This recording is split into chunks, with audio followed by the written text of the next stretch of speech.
Let's know the directive principles of state policy. The directive principles of state policy are guidelines for framing of laws by the government. These are provisions set out in Part 4 of the Constitution.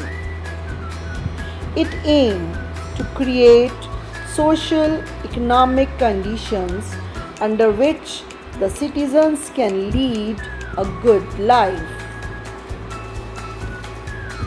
The importance of these principles can be judged from the fact that the Supreme Court has referred to them as the conscience of the Constitution. Let's know the difference between fundamental rights and the directive principles.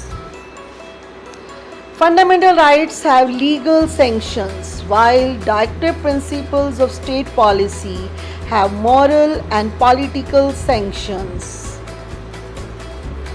Fundamental rights promote the welfare of the individual, while directive principles of state policies promote the welfare of the community.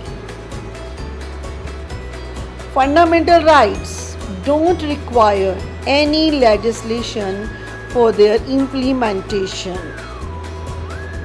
and they are automatically enforced, while directive principles of state policy require legislation for their implementation, and they are not automatically enforced. Fundamental rights aim at establishing political democracy in the country, while directive principles of state policy aim at establishing social and economic democracy in the country.